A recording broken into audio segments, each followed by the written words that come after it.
ওগুলো খোলো তো, খোলো। তোমার যে কোদ বেল, চাপ দিলে অনেক মজা পাওয়া যাবে। ভাইয়া, আপনি একটু আস্তে চাপ দিন, কারণ এর আগে পরে তো কেউ বুঝেনি, তো চাপ দেয় নাই, আমি নাহলে ব্যথা পাবো। আরে বুঝছি, তোমার যে সুন্দর কোদ বেল, এগুলা আস্তে আস্তে চাপ দেওয়া লাগবে। পায়জামা খোলো আগে, আসল জায়গায় একটু। আরে অবাক করো কে বলে কি সার করছে, ঠিক আছে। আর সার যত করেছে, আমি অনেকে করেছি, আবার অনেকে টিপও দিছি, ঠিক আছে। তরেতে দাগ লাগাইয়া রে বন্ধু আমার হইল না। কি অবস্থা, কেমন আছেন? এই তো, আপনি হঠাৎ এখানে, মানে স্যার তো নাই কে? আমি প্রিন্সিপাল স্যারের কাছে আসছিলাম, আমরা আসতে বলছিল তো, তা দেখি না, কই গেছে? আসলে স্যার নাই কে, স্যার একটা জরুরি কাজের লেগে উপজেলা গেছে, ঠিক আছে। হ্যাঁ হ্যাঁ, তো কিসের লেগে আইছেন? আসছিলাম আমার, মানে স্যারের কাছে আসছিলাম, মানে তো ও পরীক্ষায় পাশ করতে বুঝছি। পারি না, বুঝছেন। পরীক্ষা অনেক খারাপ হয়েছে, যে এই জন্য আসছিলাম যে একটু পাশ করাই দিব। আসলে আর মেয়েগুলো যে যে কারণে আসে, আপনিও ধরেন সেই কারণে আছেন, তাই হ্যাঁ না? হ্যাঁ হ্যাঁ। তাহলে আমি একটা কথা বলি, আপনি ডিল তো প্রথমে আপনার আমার সাথে করা লাগবে, ঠিক আছে। কারণ আমি যা বলবো স্যার তো তাই করবে, ঠিক আছে। তাছাড়া যদি আপনি আমার কথা না শোনেন, তাহলে কোনো কিছু করার নাই।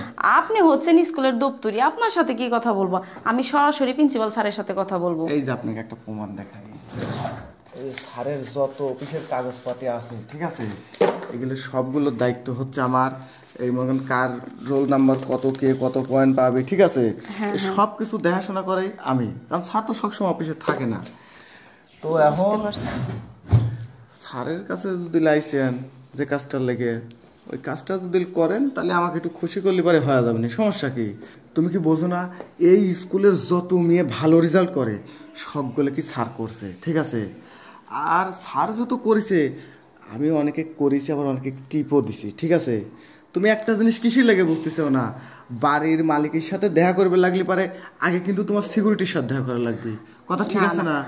আপনার কথা ঠিক আছে। আমি তো জানি এই স্কুলের সমস্ত, মানে ছেলে মেয়েদেরকে স্যারেই পাশ করাই দিছে। তো আমি এই জন্যই তো স্যারের কাছে আসছি, যে স্যার আমারে করবো, পাশ করাই দিব। আরে হ্যাঁ, বাবা ঠিক নাই, আমি বলছি তুমি আসো তো। শোনো, যদি আমার খুশি রাখো, বসো বসো। না না, এটা স্যারের চেয়ার আরে এখানে। ছাড় নাই এখন, বসো তো। অফিসের দায়িত্ব হন আমার কাছে।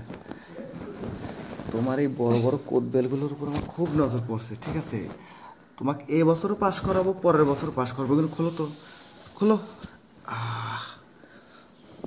আচ্ছা, আপনি এরকম করতেছেন কেন? আরে বাবা, তুমি এরকম করো কে? 5 মিনিট তুমি আমাকে এনজয় দাও। আর যদি তোমার যে মানে লেখাপড়া, তুমি তো নিশ্চিত ফেল, ঠিক আছে। একটা বছর তোমার নষ্ট হচ্ছে, আর এখানে তুমি তোমার 5 মিনিট যদি খুশি করো, তাহলে মনে করো যে ভালো রেজাল্ট করে তুমি পরে ভালো কিছু করে পারবে। খোলো তো, খোলো। আপনি সত্যি কইতাছেন? আরে তোমার যে সুন্দর চেহারা, ভালো কিছু করবে। এই পায়জামাটা একটু খোলো। আর তোমার যে কোদ বেল, চাপ দিলে অনেক মজা পাওয়া যাবে। ভাইয়া, আপনি একটু আস্তে চাপ দিন, কারণ এর আগে পরে তো কেউ বুঝেনি, তো চাপ দেয় নাই, আমি নাহলে ব্যথা পাবো। আরে বুঝছি, তোমার যে সুন্দর কোদ বেল, এগুলা আস্তে আস্তে চাপ দেওয়া লাগবে। পায়জামা খোলো আগে, আসল জায়গায় একটু। আরে অবাক করো কেমন, তোমার আপেলগুলো আমি আস্তে আস্তে টেপবো না, ঠিক আছে। পায়জামাটা খোলো, পায়জামাটা খোলো। আরে 2 পা 2 দিকে দেও, পায়জামাটা খোলো।